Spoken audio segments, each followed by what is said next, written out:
देखिए बच्चों, next question हम लेते हैं। ठीक है, ध्यान से देखिएगा इसको, नेक्स्ट क्वेश्चन को। ये आपने 11th में किए हैं, ठीक है, 11th में किए हैं, लेकिन उससे पहले मैं आपको एक चीज़ बता दूं। तो आप ये चीज़ नोट रखना अपने पास कि एन मीन्स क्या होता है, नॉर्मल। ये चीज़ अभी नोट रखिएगा, ओके। N means normal. और ऐसे ही अगर कहीं पर लिखा हो n/2, ठीक है, तो उसे हम क्या बोलते हैं, हेमी नॉर्मल। हेमी मीन्स आधा, हाफ, हेमी नॉर्मल, ओके। और सेमी नॉर्मल भी बोलते हैं, हेमी और सेमी, ठीक है। ऐसे ही n/10 होता है, तो इसे हम बोलते हैं डेसी नॉर्मल। ये हमने पढ़े थे 11th क्लास के अंदर, डेसी नॉर्मल, ओके। और ऐसे ही होता है n/100, जिसे हम बोलते हैं सेंटी नॉर्मल, सेंटी नॉर्मल, ठीक है। और n/1000 होता है, जिसे हम बोलते हैं n/1000 को मिली नॉर्मल। ये चीज़ हमें याद रखनी है, मिली नॉर्मल। और ठीक है, और ये शायद आपके जो 11th क्लास के नोट्स हैं उन सब में हो रहा है, ठीक है।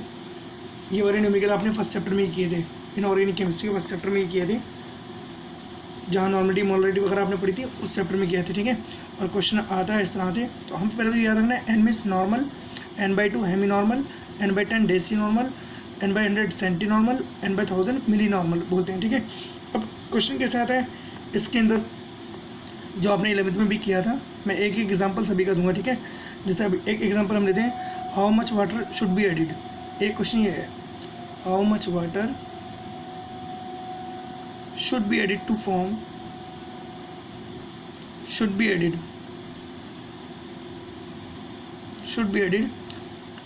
ये टू 500 ml, ध्यान से देखिएगा, of n/2 H2SO4 to obtain a deci normal solution, deci normal solution. पहले क्वेश्चन समझते हैं, उसके बाद सॉल्व करेंगे, ठीक है। ये क्वेश्चन हमारा, क्वेश्चन समझिए पहले। वो ये कह रहा है कि हमारे पास एक सॉल्यूशन है, कैसा सॉल्यूशन है वो, 500 ml n/2 सॉल्यूशन है, ठीक है। किसका सॉल्यूशन है वो, H2SO4 का, या हम लिख सकते हैं इसको 500 ml n/2 H2SO4 सॉल्यूशन, ठीक है। समझिए, तो एक ऐसा सॉल्यूशन है जिसका हमारे पास कितने ml है, 500 ml, और उसकी नॉर्मलिटी कितनी है, 1/2। n/2 का मतलब है, याद रखिएगा, n/2 मीन्स 1/2, और 1/2 का मीन्स हम जानते हैं कि 0.5, ठीक है। और वो आपसे क्या करें कि इसमें कितना वाटर मिला दें कि जो नॉर्मलिटी है वो डेसी नॉर्मल हो जाए। और डेसी नॉर्मल मैंने अभी आपको ऊपर बताया, डेसी नॉर्मल क्या होता है, n/10, n/10 मीन्स 1/10, n/10 क्या मतलब क्या है, 1/10, और 1/10 का मतलब है कि ये 0.1 हो जाएगी। तो अब आप मुझे बताइए, पहले नॉर्मलिटी कितनी थी, 0.5, यानी 1/2 थी, 1/2 है इसके अंदर, ठीक है। और अब कितनी हो जाए, 1/10, मतलब 0.1 हो जाए। तो नॉर्मलिटी क्या चीज़ है, मैंने आपको स्टार्टिंग में बताया था, ये सब कंसनट्रेशन है। कंसनट्रेशन को जो हम रिप्रेजेंट करते हैं ना, कंसनट्रेशन को किस किस से रिप्रेजेंट करते हैं, मैंने आपको बताया, नॉर्मलिटी, मोलरिटी, इन सब से। तो एक तरह से यहाँ पर जो कंसनट्रेशन है हमारी, वो कैसी हो रही है, 0.5 से 0.1 हो रही है, डिक्रीज हो रही है। तो कंसनट्रेशन कब डिक्रीज होगी, तो कंसनट्रेशन डिक्रीज होने का मतलब है कि डाइल्यूशन इंक्रीज होना। तो कंसनट्रेशन कब डिक्रीज होगी, जब आप वाटर को मिलाओगे ज़्यादा, समझ गए। तो वाटर आपने बहुत सारा मिला दिया तो कंसनट्रेशन डिक्रीज होती जाएगी। तो वही यहाँ पर ये इस क्वेश्चन में कह रहा है आपसे, ठीक है। ये तो क्वेश्चन हो गया। अब इसको सॉल्व कैसे करना है, देखिए इसके लिए एक फॉर्मूला होता है हमारा, n1v1 = n2v2, ये आपने 11th क्लास में पढ़ा था, n2v2। तो ध्यान से देखिएगा, जो हमें ये स्टार्टिंग में दिया है यहाँ पर, ये हमारा v1 ले लिया हमने इसको, और इसको हमने n1 ले लिया, ओके। और ये जो हमसे यहाँ पर दिया है, ये वाला डेसी नॉर्मल हो जाए, ठीक है। तो ये डेसी नॉर्मल हमारा नॉर्मल दिया है ना, डेसी नॉर्मल मतलब नॉर्मलिटी दी है कितनी, n/10, तो ये हमारी n2 हो गई। और हमसे पूछा है कि वाटर कितना ऐड करें, यानी पहले हम v2 निकालेंगे। तो हमारे पास n1 भी है, v1 भी है, n2 भी है, हमें v2 निकालना है, ओके। पहले v2 निकालते हैं। तो n1 कितना है हमारे पास, 1/2, इंटू v1 कितना है हमारे पास, 500 ml, = n2 कितना है वगैरह, डेसी नॉर्मल हो जाए, तो डेसी नॉर्मल में 1/10 हो जाए। इनटू V2 हम यहाँ से निकालेंगे। ओके, हमने यहाँ इसको कैलकुलेशन किया और V2 हमारा आ गया 2500 ml। ओके, ये हमारा आ गया 2500 ml।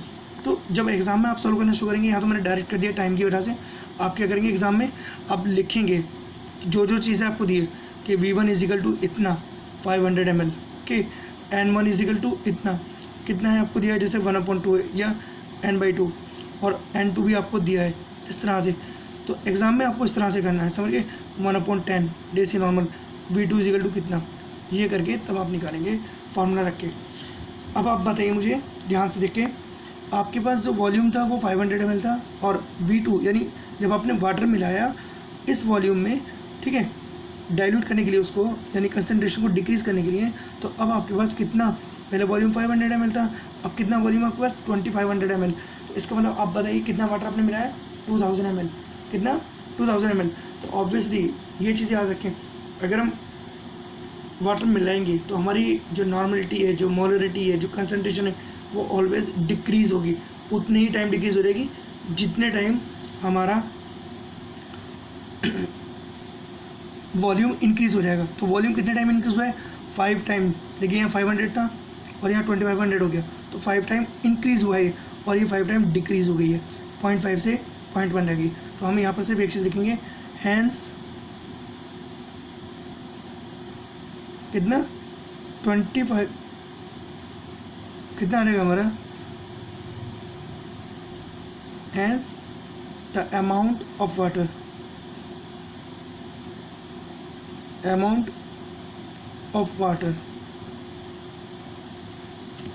should be added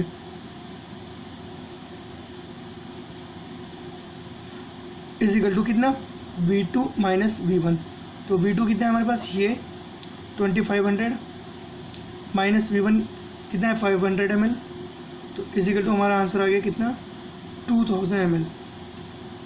ठीक है, तो hence 2000 ml of water should be added to obtain a Deci normal solution। Is that clear? ठीक है, ऐसे आप कर देंगे। अब इसी तरह के एक एग्जांपल लेता हूँ मैं, देखिए ध्यान से, बस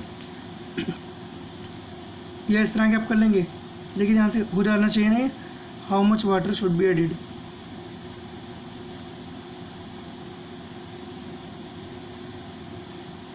शुड बी एडिड, ठीक है, to 200 ml of N/5 HCl to obtain a centinormal, solution। सेंटीनॉर्मल अभी आप अपने आप करेंगे, इसे मैं नहीं करूँगा, समझ गए होंगे। यहाँ पर हमारा क्या है, ये V1, ये N1, और ये सेंटीनॉर्मल मीन्स N/100, N/100 यानी 1/100। तो सेंटीनॉर्मल यानी ये हमारा क्या हो गया, V1, ये N1, ये N2, V2 निकाल लेंगे, और फिर जब आप वाटर की अमाउंट निकालेंगे तो यहाँ पर ऐसे लिख देंगे कि V2 माइनस V1, और आंसर अपना ले आएंगे, इसको फिर कॉपी में कर लेंगे। ठीक है, अब एक न्यूमेरिकल नया देखते हैं, जो आपने नया कुछ नहीं है, ये अभी 11th वाले हैं आपके सारे।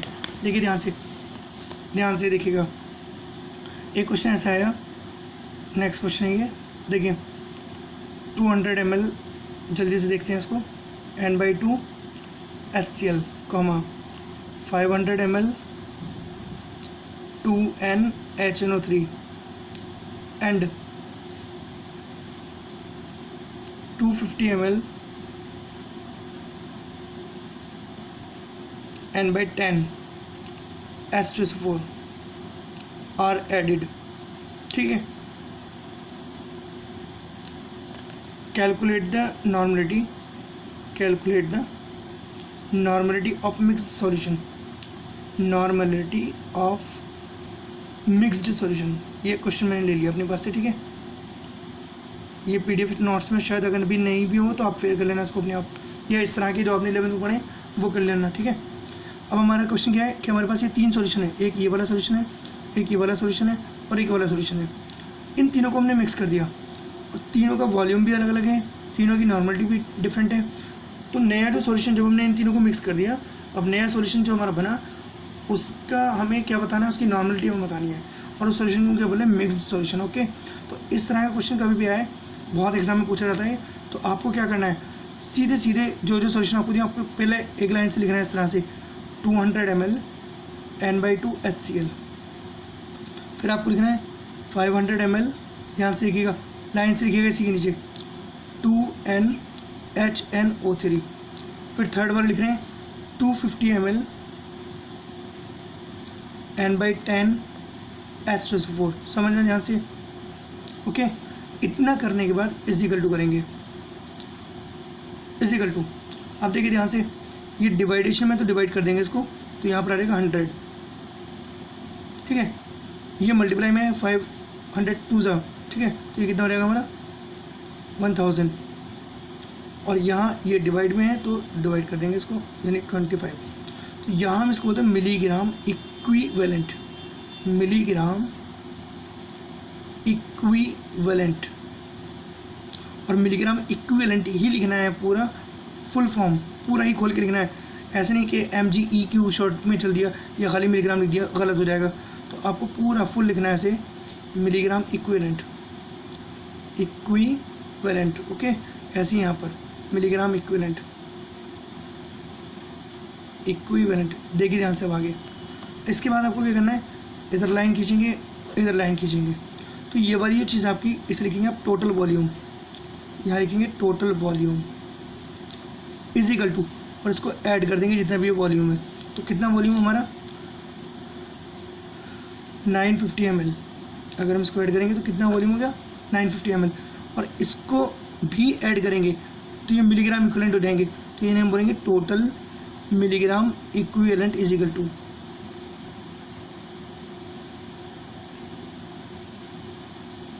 इजिकल टू, इन सबको ऐड कर देंगे, तो ये कितना हो जाएगा आपका, इतना हो गया, ठीक है। अब हमारा फॉर्मूला क्या होता है, किसका, देखिए ध्यान से, नॉर्मलिटी ऑफ मिक्स्ड सॉल्यूशन का। ये नए न्यूमेरिकल नहीं है, ये अपने 11th में किए हैं, सब कराए थे 11th में, मैं नहीं कराए थे खुद। Normality of mixed solution is equal to क्या होता है, total milligram equivalent, milligram equivalent, okay, upon total volume.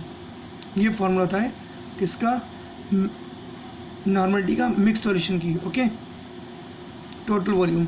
तो टोटल मिलीग्राम इक्विवेलेंट कितने हमारे 1125 अपॉन टोटल वॉल्यूम कितना हमारा 950 ml इज इक्वल टू, जो भी कैलकुलेशन करके आएगा यहाँ पर आप लिख देंगे। Is that clear. अच्छा, एक चीज़ और याद रखनी है इसमें, ध्यान से देखिए, यहाँ ये तीनों एसिड है, ओके, और अगर यहाँ तीनों बेस होते, मान लीजिए NaOH, KOH, CaOH whole twice, यानी तीनों एसिड हों या तीनों बेस या और मतलब एक जैसे होने चाहिए। अगर एसिड हैं सारे या सभी बेस हैं तो मिलीग्राम इक्विवेलेंट आपके ऐड हो जाते हैं सब। लेकिन अगर मैंने क्या कहा आपसे, अगर यहाँ ये भी एसिड है HR है, ये भी एसिड है, ये भी एसिड है, तीनों एसिड है तो ये ऐड हो जाते हैं। लेकिन अगर यहाँ तीनों बेस हैं NaOH, KOH, CaOH whole twice, तो भी ये तीनों ऐड ही हो जाएंगे। लेकिन अगर एसिड और बेस दोनों आ रहे हैं, सपोज़ कीजिए कि ये आपका बेस है और ये भी आपका बेस, यानी यहाँ पर NaOH, यहाँ पर KOH, और ये एसिड है, तो हम क्या करेंगे, बेस वालों को अलग काउंट करेंगे, एसिड वाले को अलग। तो एसिड वाले ज़्यादा है ना, तो ज़्यादा में से कम वाले को माइनस करके लिख देंगे। कब, अगर एसिड और बेस दोनों हों तब, ठीक है। वॉल्यूम में कोई चेंज नहीं होता, वॉल्यूम टोटल ऐड होता है, चाहे यहाँ पर तीनों एसिड हो या तीनों बेस या तीनों अलग अलग हों, तब भी वॉल्यूम आपका ऐड हो जाएगा। लेकिन जो आप लिखोगे टोटल मिलीग्राम इक्विवेलेंट, तो आपको क्या करना पड़ेगा, अगर एसिड और बेस मिक्स हैं तो एसिड के अलग कर लेंगे और बेस के अलग, जो भी ज़्यादा होंगे ज़्यादा में से कम वाले को माइनस करके इधर लिख देंगे टोटल मिलीग्राम इक्विवेलेंट में, ठीक है। इसका नेक्स्ट एग्जांपल लूँगा मैं नेक्स्ट वीडियो में, आपको एक एग्जांपल और दे दूँगा इसका नेक्स्ट वीडियो में। उसके बाद फिर आगे की और क्वेश्चन करेंगे जो भी है, ठीक है।